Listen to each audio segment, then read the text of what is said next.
दोस्तों नमस्कार। स्वागत है आपका हमारे इस यूट्यूब मंच पर। दोस्तों, बिहार का इस बार का चुनाव एक ऐसे मोड़ पर आकर खड़ा हो गया है जहां दोनों गठबंधनों में और खासकर एनडीए गठबंधन में बड़ी विचित्र स्थिति पैदा हो गई। रही बात इंडिया गठबंधन यानी महागठबंधन की, तो महागठबंधन में वैसी स्थिति नहीं है जो एनडीए गठबंधन के अंदर है।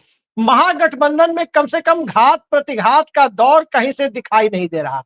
महागठबंधन में इतना तो तय है कि राष्ट्रीय जनता दल जो किसी भी सूरत में 130 से 40 के आसपास या उससे भी ज्यादा सीटों पर चुनाव लड़ सकता है। यानी बिहार विधानसभा की कुल सीटों में से 55 से 60% सीटों पर राष्ट्रीय जनता दल खुद चुनाव लड़ सकता है। तो उस परिस्थिति में वहां मुख्यमंत्री पद को लेकर कोई सवाल नहीं है, भले ही घोषित किया जाए या नहीं किया जाए। लेकिन क्या एनडीए गठबंधन के अंदर वो स्थिति है? स्वाभाविक है कि एनडीए गठबंधन के अंदर वो स्थिति नहीं है। एनडीए गठबंधन के अंदर परस्पर अविश्वास भारतीय जनता पार्टी और जनता दल यूनाइटेड का वो सबको दिखाई दे रहा है कि किस रूप में पसरा हुआ है। जमीन पर कैडर से लेकर के और ऊपर तक पसरा हुआ है। नेतृत्व के स्तर तक वो अविश्वास का माहौल बना हुआ है। लेकिन इस अविश्वास के माहौल को यदि बिहार के सामाजिक ताने बाने के आईने से देखने की कोशिश करें, खासकर जाति गणना के बाद की परिस्थितियों में अगर उसका आकलन करने की कोशिश करें, तो साफ दिखाई देता है कि नीतीश कुमार के साथ बहुत बड़ा खेला हो रहा है और वो खेला राजनीतिक तौर पर हो रहा है। जनता दल यूनाइटेड के अंदर के लोग अब उस खेला में कितने संलिप्त हैं, कितने नहीं है, ये पक्के तौर पर नहीं कहा जा सकता। लेकिन जनता दल यूनाइटेड में इस बात की चिंता जरूर है कि नीतीश कुमार के बाद कौन, who will be the successor of Nitish Kumar. ये सवाल जेडीयू के एक बड़े सेक्शन के भीतर जरूर चल रहा है। और ये सवाल एक ऐसे दौर में चल रहा है जिस दौर में भारतीय जनता पार्टी बिहार के मुख्यमंत्री की कुर्सी पर नजर गड़ाकर बैठी हुई है। लेकिन सवाल ये उठता है कि आखिर जेडीयू को निपटाने की कोशिशें जेडीयू की बैसाखी पर जो बीजेपी दिल्ली में चल रही है वो भला कैसे कर रही है? तो वो इसलिए कर रही है क्योंकि जनता दल यूनाइटेड के सांसदों में से अधिकांश के बारे में ये अनुमान लगाया जाता है कि कोई भी मध्यावधि चुनाव में जाने को इच्छुक नहीं है। इसलिए जनता दल यूनाइटेड के सांसद अंततः भारतीय जनता पार्टी के पाले में जा सकते हैं। और जब जनता दल यूनाइटेड के सांसद या सांसदों का बहुमत बीजेपी के साथ खड़ा हो सकता है, मंत्री पद के लालच में खड़ा हो सकता है, संभावित मंत्री पद के लालच में खड़ा हो सकता है, तो अब बचे हुए 3 महीने में विधायक दल का रिस्क कौन लेता है? विधायक दल के बारे में कौन सोचता है? अब तो नवंबर के बाद जो नया विधायक दल नई विधानसभा में सामने आएगा, उसको लेकर अभी से तमाम तरह के की गोटियां बिछाई जाने लगी। और इन गोटियों के बीच जो सीट शेयरिंग का मामला है, क्या वो 2020 की तरह ही चलेगा? क्या वो 2020 की तरह पहले चरण के नामांकन की समाप्ति के में जब 1-2 दिन बचे रह गए थे, उस तरह से फाइनल होगा? हमारी स्क्रीन पर आप टाइम्स ऑफ इंडिया की एक कटिंग देख रहे हैं। ये 6 अक्टूबर 2020 की कटिंग है और उसमें तारीख भी लिखी हुई है 6 अक्टूबर 2020। बिहार विधानसभा चुनाव के लिए अधिसूचना 25 सितंबर 2020 को जारी हुई थी। 28 अक्टूबर, 3 नवंबर और 7 नवंबर 3 चरणों में बिहार के विधानसभा चुनाव हुए थे 2020 में। और पहले चरण के लिए नोटिफिकेशन भी 1 अक्टूबर से यानी नामांकन का काम शुरू हो गया था। लेकिन अलायंस का मामला 6 अक्टूबर को जाकर तय हुआ। क्यों 6 अक्टूबर तक का समय लगा था? क्योंकि जनता दल यूनाइटेड चाहती थी कि 2005 और 10 के फॉर्मूले से सीटों का बंटवारा हो। और 5 और 10 का फॉर्मूला यह था कि बिहार की 243 सीटों में से 141 सीटों पर जेडीयू चुनाव लड़ रही थी और 102 सीटों पर भारतीय जनता पार्टी चुनाव लड़ रही थी। 2015 में दोनों की राहें अलग अलग हो चुकी थी, लेकिन 2020 के चुनाव के पहले दोनों फिर साथ आ गए थे। लिहाजा जेडीयू पुराने फॉर्मूले पर पुश कर रही थी।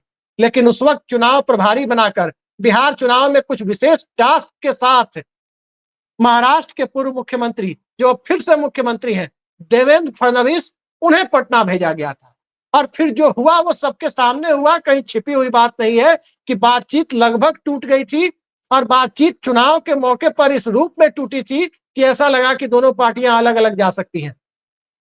लेकिन फिर किसी तरह मामला फाइनल हुआ और 122 जेडीयू, 121 बीजेपी के फॉर्मूले पर सहमति बनी और उस फॉर्मूले के तहत अपने कोटे से 7 सीटें जीतन राम मांझी के लिए जेडीयू ने छोड़ी और बीजेपी ने अपने कोटे की 121 में से 11 सीटें मुकेश सहनी की वीआईपी पार्टी के लिए छोड़ी। तो इस तरह से सीट शेयरिंग का मामला तो फाइनल हुआ था, किसी तरह बीच बचाव की कोशिशों में, लेकिन जेडीयू को अंततः झुका लिया गया कि लगभग बराबरी के फॉर्मूले यानी 122 और 121 पर ही जाकर समझौता हो। इस बार की कोशिशें दूसरी है। इस बार जितने मुंह उतनी बातें सामने आ रही है। जनता दल यूनाइटेड 115 से नीचे नहीं लड़ना चाहती। वो हर हाल में पिछली बार जो 122 सीटें लेकर और मांझी की पार्टी की 7 सीटों को छोड़कर जो 115 सीटें लड़ी थी, वो फिर से लड़ना चाहती है। भारतीय जनता पार्टी की कोशिश है कि पिछली बार चिराग पासवान की पार्टी एनडीए में रहते हुए खुद को नरेंद्र मोदी का हनुमान बताते हुए जो टारगेटेड तरीके से जनता दल यूनाइटेड के खिलाफ चुनाव लड़ी थी, वो पार्टी अब एनडीए के फोल्ड में ही चुनाव लड़ेगी। लिहाजा उसके लिए जो एडजस्टमेंट हो, उस एडजस्टमेंट में जनता दल यूनाइटेड भी अपनी तरफ से कुछ सीटों की कुर्बानी दे और भारतीय जनता पार्टी भी कुछ सीटों की कुर्बानी दे।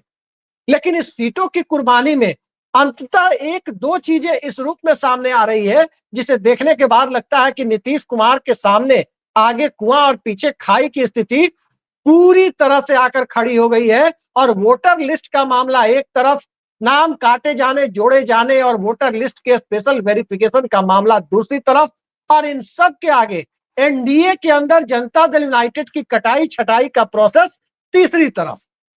जनता दल यूनाइटेड की कटाई छटाई का प्रोसेस, राजनीतिक कटाई छटाई का प्रोसेस पिछले विधानसभा चुनाव में भी लोगों ने देखा था कि कैसे हुआ था, कैसे चिराग पासवान की पार्टी टारगेटेड तरीके से जेडीयू के खिलाफ चुनाव लड़ी। और जो जेडीयू जो 2005 से यदि हम नजर डालें तो 88, 115 और 71 यानी किसी सूरत में 70 के ऊपर हुआ करती थी, वो जनता दल यूनाइटेड 45 सीटों के नीचे यानी 43 सीटों पर आकर सिमट गई थी। भाजपा बिहार में एनडीए के अंदर बिग ब्रदर की भूमिका में आ गई और यही बिग ब्रदर की भूमिका वो छोड़ना नहीं चाहती, बल्कि उस 74 के आंकड़े को वो 90 के आसपास पहुंचाना चाहती है, ताकि जो छोटी पार्टियां अलायंस पार्टनर में है, जिसमें उपेंद्र कुशवाहा की पार्टी है, जिसमें चिराग पासवान की पार्टी है, जिसमें जीतन राम मांझी की पार्टी है, इन सभी पार्टियों के सहयोग से 122 का आंकड़ा या तो बीजेपी छू ले या छूने के करीब पहुंच जाए। और इसके लिए जनता दल यूनाइटेड को 100 सीटों के आसपास सीमित रखने की एक तैयारी की चर्चा चल रही है। लेकिन वही एक दूसरी चर्चा भी चल रही है, और दूसरी चर्चा यह है कि नीतीश कुमार की सेहत को जो लेकर जो सवाल है और उस सवाल को जिस तरह से मीडिया चला रहा है, अब सवाल है या नहीं है मुझे नहीं पता, लेकिन जिस ढंग की खबरें चलाई जा रही है, उन खबरों को एक तरफ हवा देते रहना, दूसरी तरफ गृह मंत्री अमित शाह का हर कुछ दिनों के बाद, एक आध महीने के बाद कोई इंटरव्यू दे देना, कभी किसी चैनल को, कभी किसी अखबार को, जिसमें यह कहना कि चुनाव तुम नीतीश कुमार के मुख्यमंत्री रहते हुए होगा, लेकिन चुनाव के बाद कौन मुख्यमंत्री बनेगा ये समय बताएगा। ये अमित शाह लगातार कहते रहे हैं। तो इस थ्योरी को मानने वाले लोग जो अंदरूनी सूत्रों के हवाले से बड़ी जानकारियां रखते हैं, वो ये कह रहे हैं कि जब चुनाव करीब आएगा तो जैसे 2020 में एन चुनाव के मौके पर पहले चरण के नामांकन की प्रक्रिया के समाप्ति के करीब पहुंचने के मौके पर जिस ढंग से जेडीयू को झुका लिया गया, वैसे ही जेडीयू को इस बार भी 70 से 80 सीटें देकर झुका लिया जाएगा। और इंतजार किया जा रहा है कि महागठबंधन यानी इंडिया गठबंधन में सीट शेयरिंग का औपचारिक ऐलान हो जाए, ताकि नीतीश कुमार के लिए इधर से उधर जाने या भारतीय जनता पार्टी को सत्ता से बाहर निकालकर राष्ट्रीय जनता दल के साथ जाने की संभावनाओं पर पूर्ण विराम लग जाए। तो कोशिशें ये है कि पहले महागठबंधन में नंबर ऑफ सीट्स में कौन कितनी सीटों पर चुनाव लड़ेगा, इसका औपचारिक ऐलान हो जाए। लेकिन इन सब के बीच बिहार के अंदर एक सामाजिक समीकरण भी है। दलों का समीकरण, दलों का गठबंधन अपनी जगह है। लोगों के चुनावी मुद्दे, चाहे रोजगार का मुद्दा हो, बेरोजगारी, किसानी, महंगाई, पलायन, ये सब अपनी जगह पर है। शिक्षा, स्वास्थ्य, ये सब अपनी जगह पे है। इसके अलावा भी एक सामाजिक मुद्दा भी बिहार के अंदर है, सामाजिक समीकरण का मुद्दा। और सामाजिक समीकरण के मुद्दे पर भारतीय जनता पार्टी कमजोर पड़ती हुई दिख रही है। कमजोर इस रूप में पड़ रही है जो लोकसभा चुनाव में भी दिख गया था कि बीजेपी का अपना कोर वोटर, जिसे आमतौर पर बीजेपी सवर्ण और वैश्य वोटर कहती है, वो पूरी तरह से इंटैक्ट नहीं था, वो बिखरा हुआ दिख रहा था। और इस बिखराव में भारतीय जनता पार्टी को अपनी 1/3 के करीब लोकसभा सीटें गंवानी पड़ी थी। दक्षिण पश्चिम बिहार का तो पूरा का पूरा साफ हो गया था। तो सामाजिक समीकरण बिखरा हुआ क्यों है? तो जाति गणना के बाद बिखरा हुआ है। जाति गणना के बाद अब पिछड़ा पिछड़ा नहीं रहा, अति पिछड़ा नहीं रहा, सवर्ण सवर्ण नहीं रहा, और दलित और महादलित भी अब दलित महादलित नहीं रहे। अब सबके अपने जातीय नेता खड़े होने लगे। जो जाति गणना के पहले लोगों ने देखा बिहार से यूपी तक कि जातीय नेताओं की जो फौज खड़ी होनी शुरू हुई, वर्ग से की जगह, क्लास की जगह कास्ट के नेता खड़े होने लगे, उसके पहले संस्करण के तौर पर तो देखा गया कि रामविलास पासवान या चिराग पासवान अपनी जाति के नेता के तौर पर खड़े हुए, संजय निषाद और मुकेश सहनी यूपी बिहार में खड़े हुए, ओम प्रकाश राजभर खड़े हुए, उपेंद्र कुशवाहा खड़े हुए, जीतन राम मांझी खड़े हुए, और अब तो इतनी जातीय समूहों के नेता खड़े हो रहे हैं कि उनको संभालना किसी भी गठबंधन के लिए मुश्किल होता जा रहा है। चुनावी हिंदुत्व बिखरता जा रहा है, और जब चुनावी हिंदुत्व बिखरता जा रहा है तो भारतीय जनता पार्टी का कोर वोटर माना जाने वाला सवर्ण और वैश्य, वो भी अपने स्तर पर, सामाजिक स्तर पर बिखरता जा रहा है। और जब वो बिखरता जा रहा है, सबको अपने अपने समाज का एमएलए बिहार विधानसभा में जिताकर भेजना है, सबको विधानसभा के अंदर अपनी संख्या बढ़ानी है। और जब सबको अपनी संख्या बढ़ानी है तो कोई ये नहीं देख रहा कि कौन किसका वोटर है, किस वोटर का पॉलिटिकल एफिलिएशन किसके साथ है। आज की तारीख में भारतीय जनता पार्टी ने जो चिराग मॉडल खेला था 2020 में, उस चिराग मॉडल के कब राजनीतिक तौर पर बदला लेने की ख्वाहिश नीतीश कुमार के सामाजिक समूह वाले वोटर्स में भी है। आखिर पटना की सीट पर, पाटलिपुत्र की सीट पर बीजेपी के रामकृपाल यादव को किसने चुनाव हराया? आरा में आरके सिंह जो ऊर्जा मंत्री थे, किसने चुनाव हराया? किस सामाजिक समूह ने भारतीय जनता पार्टी को बक्सर से लेकर सासाराम तक चुनाव हराया? उस पूरे बेल्ट में एनडीए को साफ किया किसने किया? सबने देखा कि किसने किया, और कैसे नॉर्थ बिहार से लेकर पूर्वी बिहार तक हर जगह बीजेपी के कैंडिडेट की मार्जिन बहुत नीचे गिरती चली आई, वो भी सबने देखा।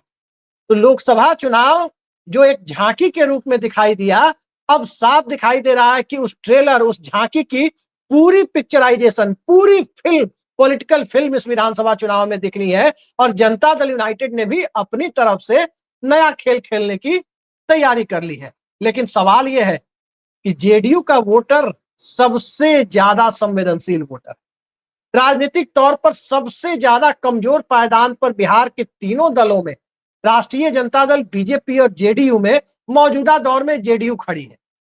जेडीयू के वोटर सबसे ज्यादा फ्लेक्सिबल भी, राजनीतिक तौर पर लचीले भी माने जाते हैं, कहीं मूव कर सकते हैं। अब महादलित वर्ग का सबसे बड़ा समुदाय राजेश राम को नेता मानते हुए कांग्रेस की तरफ मूव कर रहा है। लौकुश समीकरण में कुशवाहा समाज सम्राट चौधरी और उपेंद्र कुशवाहा को नेता मानते हुए अपने नए सामाजिक ढांचे में मूव करने की सोच रहा है। महादलित का एक दूसरा तबका जीतन राम मांझी को अपना नेता मान चुका है, मुकेश सहनी आ चुके हैं, और भी कई सारे समूह अपनी जातीय रैलियां भी कर रहे हैं।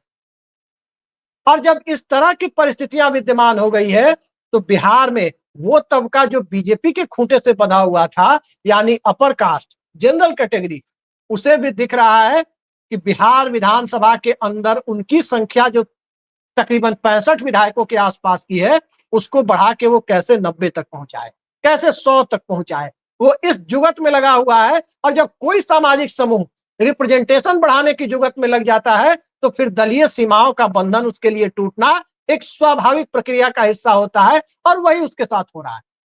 प्रशांत किशोर की जन सुराज, आज हमारी बातों को कोई अतिशयोक्ति के तौर पर ले सकता है, लेकिन जिस ढंग से जन सुराज के कैंडिडेट अभी चर्चाओं के रूप में सामने आ रहे हैं, घोषित भले ही नहीं हुए हैं, उससे साफ दिखाई देता है कि जन सुराज भारतीय जनता पार्टी वाली सीटों पर बीजेपी को ज्यादा नुकसान पहुंचाने की स्थिति में दिख रहा है बनिस्पत जनता दल यूनाइटेड जो एनडीए में है, या फिर विपक्षी महागठबंधन को।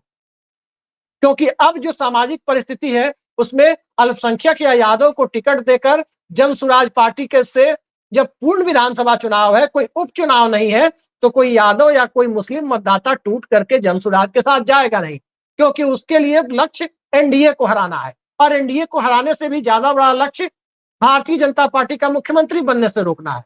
तो लिहाजा वो कैंडिडेट के सहारे टूटेगा नहीं।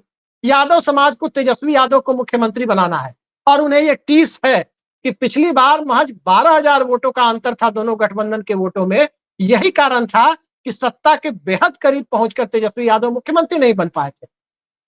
यही टीस नीतीश कुमार के सामाजिक समूह वाले वोटर्स में भी है कि नीतीश कुमार को राजनीतिक तौर पर साजिशों के तहत तीसरे नंबर का की पार्टी बनाया गया और इन सब के निशाने पर बीजेपी है। और बीजेपी जो सवर्ण और वैश्य वोटों के बूते टिकी हुई है, इन्हीं वोटरों में प्रशांत किशोर की जनसुराज सबसे ज्यादा एक्टिव नजर आ रही है। सबसे ज्यादा उनका माहौल बनाने में यही सामाजिक समूह लगा हुआ है। तब सवाल उठता है कि बीजेपी वाली सीटों पर प्रशांत किशोर का क्या होगा। जेडीयू वाली सीटों पर तो तय है कि जहां भी जेडीयू का कैंडिडेट जनरल कैटेगरी का नहीं होगा, वहां जेडीयू को बीजेपी के कोर वोटर माने जाने वाले सवर्ण समूह से वोट ना के बराबर मिलते हैं। यह बात तो पहले से तय है। तो नुकसान किसका कर रहे हैं प्रशांत किशोर? स्वाभाविक है कि वो नुकसान बीजेपी का हो रहा है। और जब बीजेपी का नुकसान प्रशांत किशोर कर रहे हैं, तो कहीं ऐसा तो नहीं कि जो चिराग मॉडल जेडीयू के साथ पिछली बार पर्दे के पीछे से कथित तौर पर बीजेपी ने खेला था, कहीं इस बार कथित तौर पर जेडीयू ने जन सुराज को तो नहीं खड़ा कर दिया। ये वक्त बताएगा जब पूरी कैंडिडेट लिस्ट सामने आएगी। लेकिन सामाजिक समूहों की परिस्थितियों को देखकर यही लग रहा है कि बिहार के चुनाव में सह और मात के खेल में नीतीश कुमार के साथ बड़ा राजनीतिक खेल खेलने की कोशिशें तो हो रही है, लेकिन उस राजनीतिक खेल में 24 से 26 बनने की कोशिश में लगी बीजेपी के साथ कोई बड़ा राजनीतिक खेल ना हो जाए।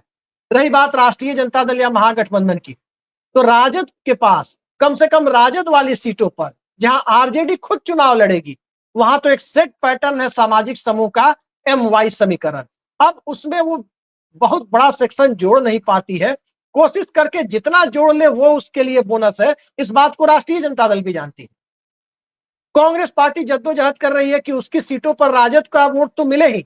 राजद के अलावा जो बीजेपी के वोटर हैं, जिन सीटों पर बीजेपी के वोटर हैं, उनके सामाजिक समूहों को कैंडिडेट के माध्यम से तोड़ लिया जाए। यानी एमवाई तो मिले ही, कहीं राजपूत मिल जाए, कहीं ब्राह्मण मिल जाए, कहीं भूमियार मिल जाए, मतलब जिसको टिकट दे दे उसका वोट मिल जाए।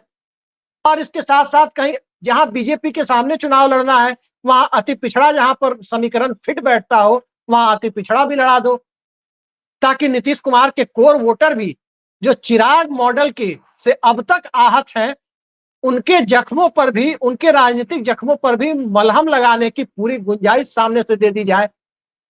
वैसे भी जेडीयू को कांग्रेस से बैर नहीं, जेडीयू को आरजेडी से बैर नहीं, जेडीयू को भारतीय जनता पार्टी से भी बैर नहीं, लेकिन भारतीय जनता पार्टी की नीयत से जेडीयू को बैर है। ये बात तो जेडीयू का आम कार्यकर्ता बंद कमरे में नहीं बल्कि खुलेआम करने की स्थिति में खुलकर कहता है। तो जमीन पर जो राजनीति चल रही है वो बिल्कुल अलहदा है।